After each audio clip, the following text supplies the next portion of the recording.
Okay, welcome back to lesson 22. Here we're going to create the armor piece for the arms, just the lower bit of the arm. We're going to have that around the arm. Just from the end of last lesson we had started it, so now I'm just going to go over and sculpt and smooth it down, just speeding things up a little bit, as it could be a little bit tedious to watch sometimes when I'm just constantly sculpting things over and over and over. So just using the grab brush, I'm just making it nice and pointy, placing it to the position that I prefer, and adding a bit of thickness onto the sides here, just where the arm is, and just grabbing and pulling up the bits that I just want a bit more thickness. So I'm just going to grab that with using the grab brush and pull and push it in and out. I was playing around with this for quite some time. I didn't realise until afterwards how long I was actually spending on this. But when you're happy with the way it sits, I would recommend probably increasing the topology. So just a simple Control R to select your pixel amount, and then just press R. No, sorry, R to select your pixel amount, and then Control R to confirm your remesh, just like so. So around about 0.02 I think I used here. Yep, there we go. And then I just smooth that over either with the grab tool or the draw sharp. And then we are ready to do some more detail on the arm piece. I wanted to give some sharper edges around the edge, so drawing on with the clay strips. Depending on what it is, I have noticed sometimes just drawing on the clay strips, or maybe just using the draw sharp. Sometimes draw sharp, I have found in some scenarios it's really good, but if you want to change the geometry a little bit by adding extra geometry, giving it an extra bit of thickness, then clay strips definitely helps, especially around the edges, like so. And then using the draw sharp to push in the geometry. I was just experimenting here, trying to get a better edge line going around with the draw sharp. After a little while, I've finally come to the conclusion that I think that will do for now. I spent quite some time just trying to make this really look really good. Obviously we will be going over it later on and making the topology using planes, making it look better, you know, when we are for remeshing it for its final form. So I'm just going to draw on the sort of like a diamond shape on the front here, using the draw sharp just around the edges, and then using Control and pushing the geometry into the creases, and then using the scrape to make it even sharper on top and for the edges as well. You can use scrape. Sometimes you can use pinch if you've got too much geometry or not enough geometry, and you can pinch things together. It helps in some cases. I'm just going to draw and grab. So here I'm just grabbing the blade.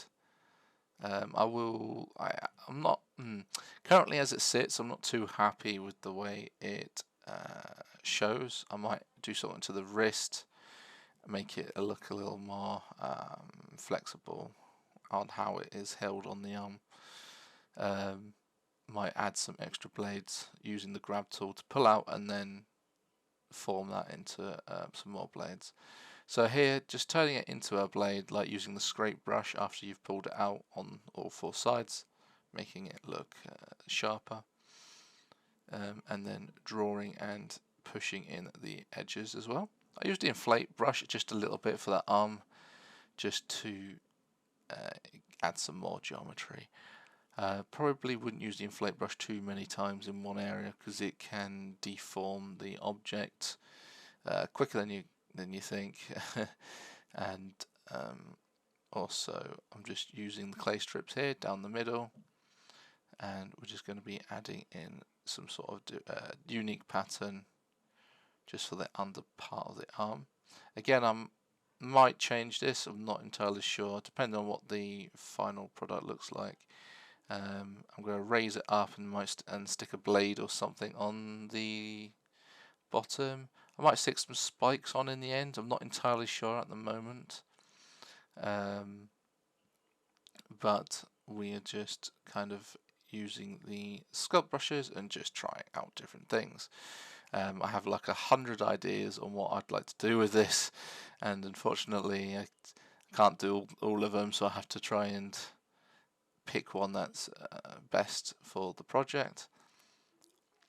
So I'm just pushing in and out.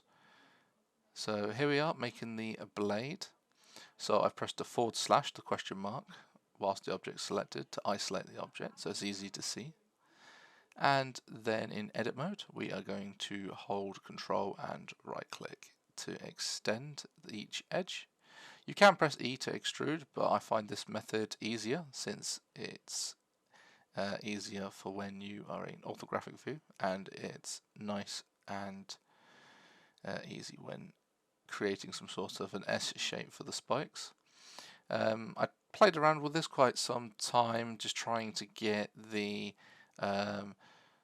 shape correct with the upper side of the shoulders, trying to get the proportion right and using the modifiers. So a bit of 3D modeling going on here instead of sculpting. So we're using modifiers, solidify, bevel, subdivision, and then we'll be using mirror. And the same as the shoulder spikes and the shoulder blades, we will be moving the origin point to the center so we can then mirror that on the other side. It's always best to sometimes reset your transforms on your object when you finish. It just makes things a bit easier for later on, and sometimes it makes things go a bit funny. Maybe in previous older versions of Blender, I remember being the mirror going a bit funny multiple times, doing different stuff, some bizarre stuff, but anyway, I think most of that's fixed from 3.5 and above. So now going back to the on top of the arm pads, I just wanted to make this into a sort of a diamond shape or a ruby or something. I'm not entirely sure what I'm going to do with it quite yet. I'm going to duplicate the blade after mirroring this, and we will rotate it. Reset the blade that we have just duplicated by pressing Shift D, and we're just rotating and putting it on the front. It sits in a position that I'm not too happy with after rotating it 180 degrees and flipping it around. I feel like I'm going to go back over this and change it. I wanted it to be a bit more of an S shape, and it doesn't. To me, it didn't quite look as good, so I'm just pulling the vertices right now. And because I've got the modifiers all turned on, apart from the mirror, I've got that one turned off. As you can see, the little blue icon is turned off in the little viewport screen there. You can move the vertices, and you can see the shape take place as well, which definitely helps. So it's easy to make things curvy without having like joints in it to make it look not as fluent as it should be. So when we're dragging and moving this along using the gizmo, the transform tool, it definitely helps. Instead of having to grab and then move along the axes each and every time, you can just click and drag. I've been definitely using this more often now. I've always been the GXYZ kind of guy. But yes, the transform tool is definitely, I think, the way forwards. So as you can see, sometimes the shape on the curves bend and make an ugly triangle, so I want to make that nice and smooth when moving the vertices. But when you got that in place, I'll probably just rotate that a bit as well, so it's a bit flat.